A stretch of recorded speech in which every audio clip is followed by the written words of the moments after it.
안녕하세요. 법문을 사랑하시는 모든 불자 여러분, 잘 지내셨나요? 자, 그래서 각 선정에 따른 상태를 하나하나 보면서 세부적으로 살펴보도록 하겠습니다. 요가 수행에는 일반적으로 윤회의 세계인 3계 이론에 맞추어 욕계정, 색계정, 무색계정의 3단계 수행을 설정하고 있습니다. 여기에서 3계는 욕계, 색계, 무색계를 말합니다. 이 3계에 관해서는 앞서 12연기와 삼천대천세계에서 살펴본 바가 있습니다. 우선 전체 그림을 보도록 하겠습니다. 그리고 나서 화면 관계상 글씨가 적게 나오므로 욕계, 색계, 무색계를 부분적으로 화면에 띄워서 보여드릴게요. 먼저 욕계는 음욕과 탐욕 등에 묻혀 사는 가장 하위 세계에 사는 중생세계를 말합니다. 그런데 명상을 할 때 그 선정의 상태에 따라 3단계로 나뉘는데요. 그 선정의 상태가 가장 하위일 경우를 욕계정이라고 말합니다. 이 욕계정의 상태는 우리들 일반 범부들이 정신을 집중하고 있을 때의 상태 정도를 말합니다. 정신 통일이 되어 있기는 하지만 아직 욕심에 의한 색안경이 벗어지지 못한 상태이므로 정신 통일이 되었다가도 오래 지속하지 못하고 금방 산만해지는 저급한 가장 얕은 선정 상태를 말합니다. 이 욕계는 12연기에서 설명하였으므로 12연기와 삼천대천세계를 참고해 주세요. 그 다음이 색계입니다. 색계는 음욕과 탐욕 등의 감각적 욕망은 벗어났지만 물질적 욕망은 아직 남아있는 세계, 말하자면 사선을 수행하고 있는 천인들이 사는 세계입니다. 여기서도 마찬가지로 명상을 할 때 그 선정의 깊이가 앞의 욕계정보다 높은 상태를 색계정, 윗바사나이라고 합니다. 자, 여기부터 중요한 부분입니다. 여러 가지 선정의 종류들이 나오기 시작하니까 잘 기억해 두시기 바랍니다.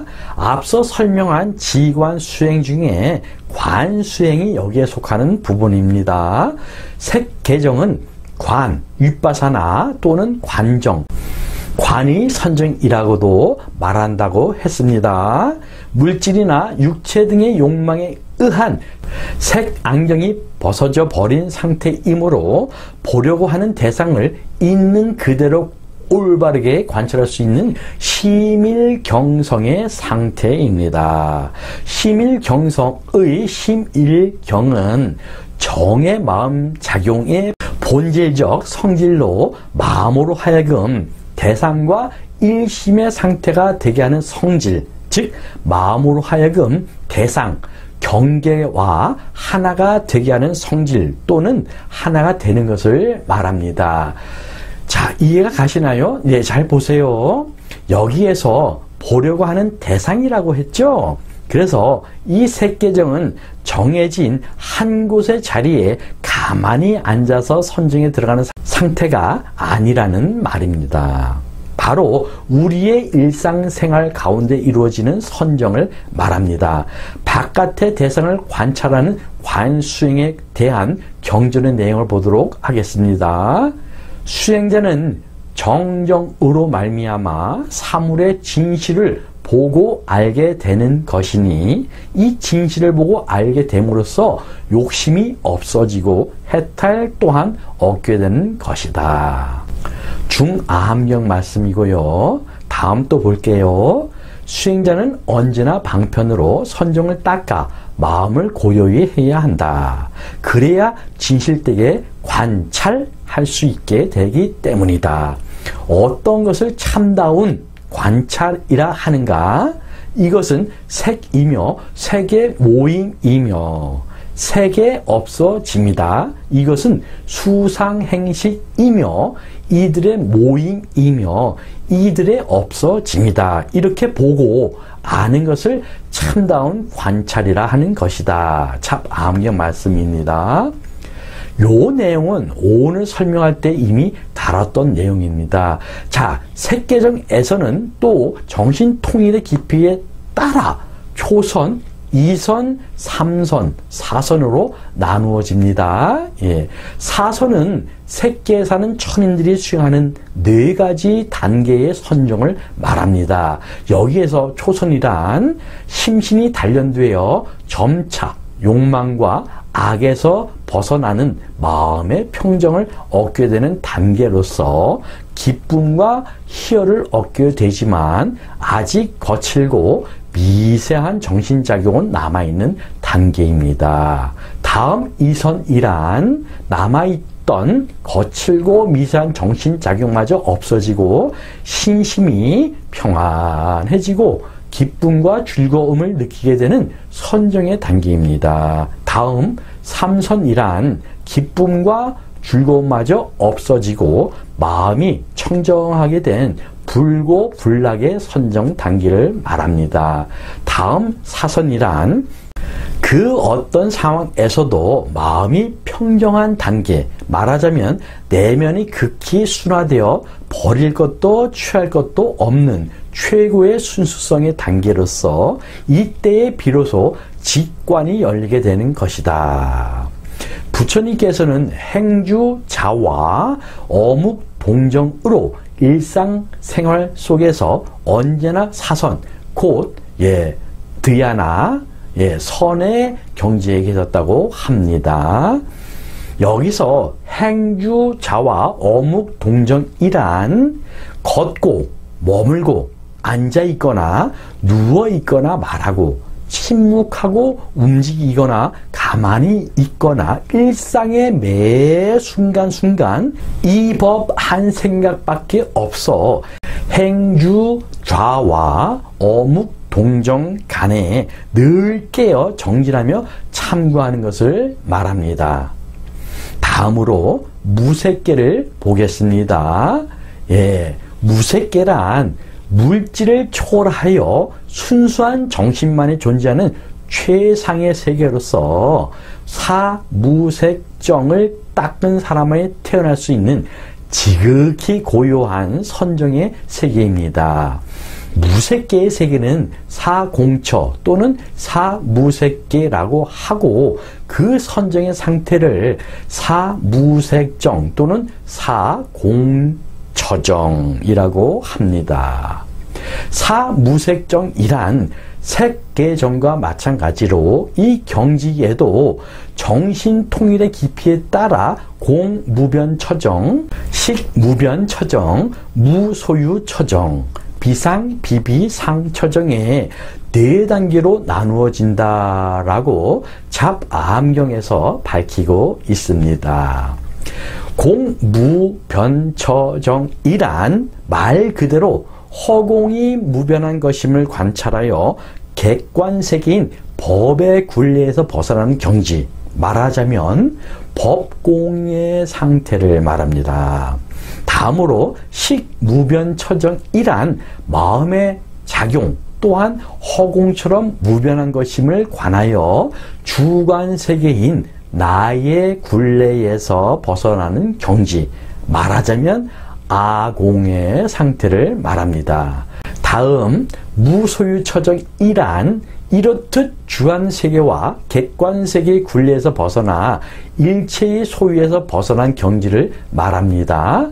다음으로 비상, 비비, 상처정이란 이러한 무소유의 경계가 염염이 이어지는 경계, 말하자면 무념무상의 경계를 말합니다.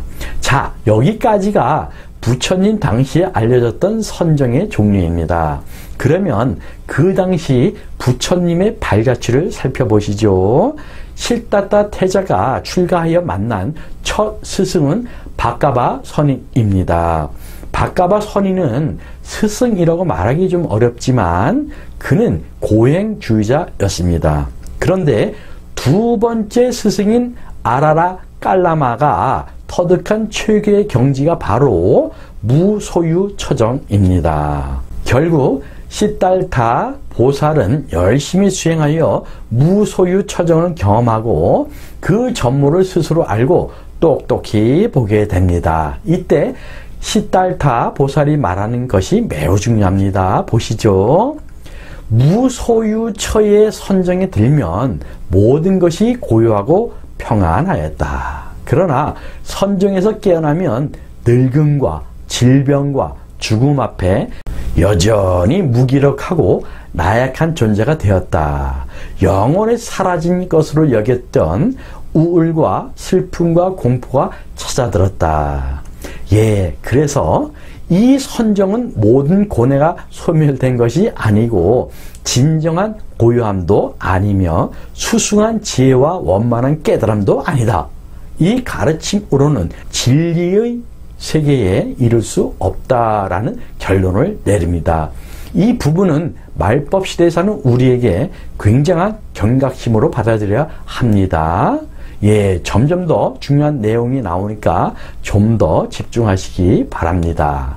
세 번째 스승인 우타카 라마푸타인데 그가 터득한 당대 최고의 경지가 바로 비상비비상처정입니다. 시달타 보살은 역시 오래지 않아 비상비비상처정을 경험하고 그 전모를 파악하게 됩니다. 그리고 나서 우타카라 마푸타에게 말하는 내용을 보시죠. 이것보다 더 높은 경지와 지혜는 없습니까? 예, 이것보다 더 높은 경지와 지혜는 없습니다. 이것이 완전한 깨달음이고 해탈입니다. 라는 말을 통해 그 이상은 당시로서는 더 높은 경지가 없었다는 것을 알 수 있습니다. 이어서 시달타 보살은 생각이 있는 것도 아니고 생각이 없는 것도 아닌 경지에 나라는 것이 있습니까? 그렇지 않으면 나라는 것이 없습니까? 만약 내가 없다고 말한다면 생각이 있는 것도 생각이 없는 것도 아니다 라고 말할 수가 없어야 합니다. 그죠? 만약 내가 있다라고 말한다면 그건 여전히 분별하고 있는 것입니다. 그렇다고 분별이 전혀 없다고 말한다면 그 사람은 목석과 다름없게 됩니다. 만약 분별함이 있다면, 그죠? 분별함이 있다면 아직도 번뇌에 물들고 매달림이 있다는 것이니 해탈이라고 할 수 없지 않습니까? 라고 지적을 합니다. 예, 이 말에서 알 수 있듯이 시달타 보살은 이미 여기에서 중도에 대한 개념을 파악하고 있었음을 알 수 있습니다. 그리고 이어지는 말을 보시죠. 당신은 거친 번뇌는 끊었지만 아직 미세한 번뇌가 남아있다는 것을 알지 못합니다. 그런데도 궁극적인 문제를 해결했다고 스스로 생각하고 있습니다. 미세한 번뇌는 보이지 않게 다시 자라나 비참한 삶으로 이끌 것입니다. 당신은 영원한 안락의 땅으로 건너간 것이 아닙니다. 나라는 관념을 남김없이 모두 없애야만 진정한 해탈이라 할 수 있습니다. 라고 함으로써 정확한 판단을 내리게 됩니다. 여기에서 부처님의 발자취를 보았듯이 나라는 관념이 남아있는 한 절대적으로 궁극적인 무상정등정각 안욕따라 삼맥삼보리에 올라갈 수가 없음을 알 수 있습니다. 왜냐하면 최고의 무상정등정각의 상태는 너와 나라는 상대적인 개념을 떠나 있기 때문입니다. 어떠한 어떠한 상도 없는 순일 무잡한 상태이기 때문입니다. 다른 말로 말하면 나라고 하는 아상을 버리지 못하면 더 깊고 높은 선정으로 넘어갈 수 없다는 말입니다. 부처님의 생애를 좀 더 살펴보시죠.